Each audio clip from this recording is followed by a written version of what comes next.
Сәлеметсіздер ме, оқушылар? Бүгін біз 5 сынып оқушыларына қазақ тілі пәні бойынша 17 сабақты өтетін боламыз. Оқушылар, ең алдымен менің YouTube каналыма тіркеліп, лайк басып, пікір жазуды ұмытпаңыз. Келесі сабақты жіберіп алмаңыздар.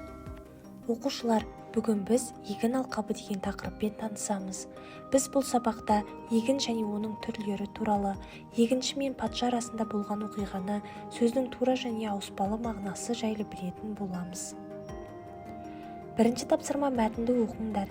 Егіндік алқапты егіс немесе егістік деп атайды. Бұрын жер шаруашылығымен айналысқандар егізді ақ егіз және көк егіз деп ажыратқан.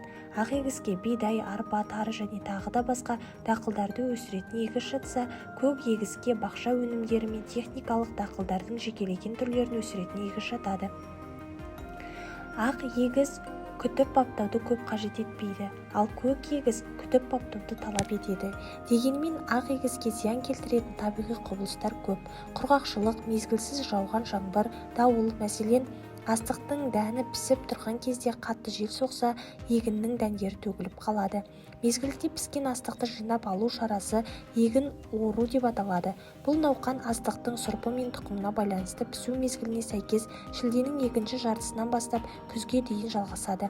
Егінді жинап алғаннан кейін көбінде күзде қазақтар үлкен мереке сабантой өткізген.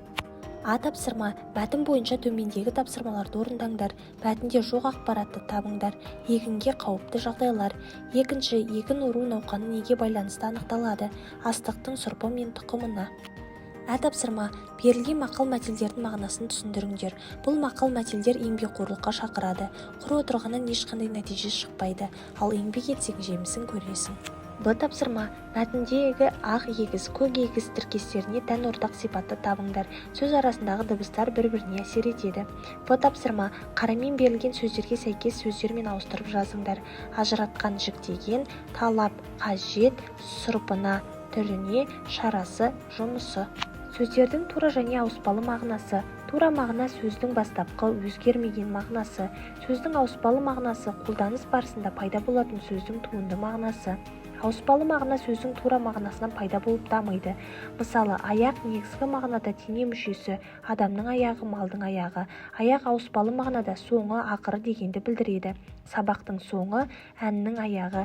Есте сақтаңдар, семиология сөз мағынасын зерттейтін тіл білімінің бір саласы. Екінші тапсырма. Түсіндірме сөздіктен төмендегі сөздердің мағынасына қараңдар. Олардың әртүрлі мағынасына мысал келтіріп сөйлем құраңдар.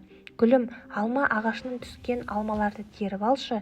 Күннің ыстығы сонша тер аққанын да байқамадық. Гүлім, табиғаттың суретін сал. Қолданған заттарыңды орындарына салыңдар. Екі жанжалдасқан әйел бір-бірін жұлатын түрі бар. Айыршы. Азамат, айыр мен қойларға шөп сал. Бір қап ұн бір айға жетеді. Қап қырсық, кеш қалдық. Үшінші тапсырма. Берілген сөз тіркестерін суреттермен сәйкестендіріңдер. Шелектің түбі, теңіздің түбі, бір түп алма ағашы, ағаштың түбі. Барлық суретке ортақ сөзді табыңдар. Түп, түбі. Төртінші тапсырма. Мәтінді оқыңдар. Патша нөкерлерімен бірге серуенге шыққанда жер өңдеп жүрген егіншіні кездестіреді. Тырбаңдап еңбектеніп жатқан қарапайым адам патшаның көңіліне шығып, онымен сөйлесуге ықыласы ауады. Бірнеше сауалдан кейін патша егістіктің бұл адамдікі емес екенін, күніне 15 лира үшін жалданып еңбек ететінін ұғады. Патша жалақының аздығына қайран қалады. Себебі патша сарайының бір күндік шығыны 100 деген алтынға шығатын еді. Шаруа патшаға қарап, бұл ақша қанағатшыл адамға тіпті көп те болады.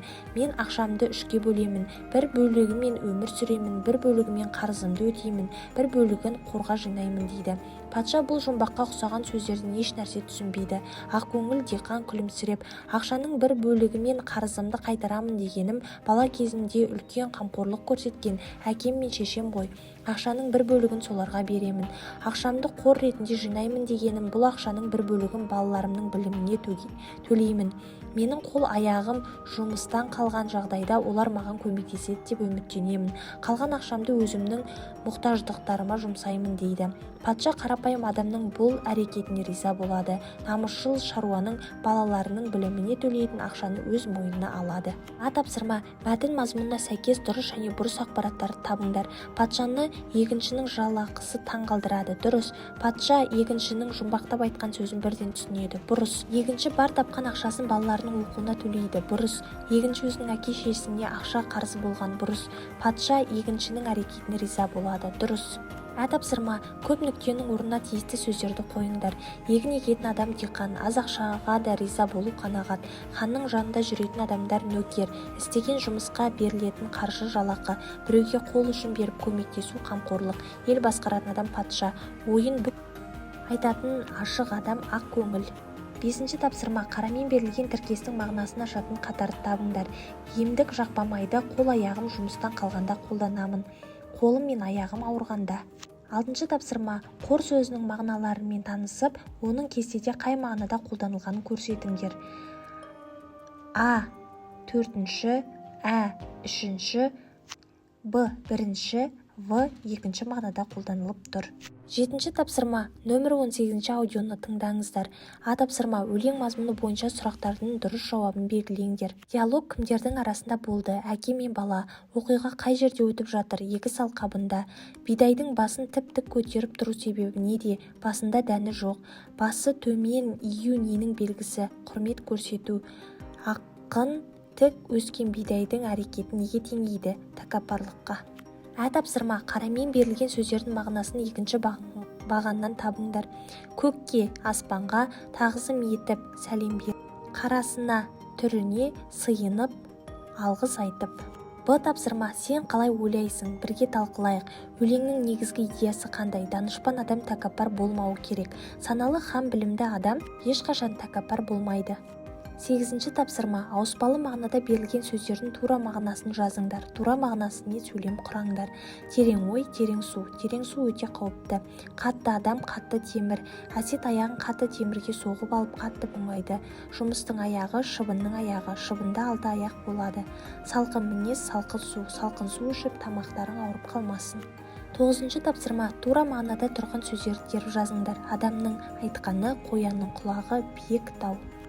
10-ші тапсырма. Асты сызылған сөздердің ауыспалы мағыналарын көрсетіңдер. Адамның көзі, бұлақтың көзі, иненің көзі, білімнің көзі. Жүйрік ат, жүйрік ой, жүйрік ақыл. Құс ұшты, ой ұшты. Ақ түс, ақ арман, ақ пейіл, ақ ниет. Ащы дауыс, ащы мінез, ащы сөз. Өткір жігіт, өткір көз, өткір пікір, өткір ой. 11-ші тапсырма. Оқиық қызық. Қазақ халқы нанды астың атасы десе, Қытай, үнді, жапон халқы күрішті дәл солай бағалайды. Күріш өмірді ұзартып, ағзаны қажетті заттармен қамтамасыз ететін өте пайдалы дақыл.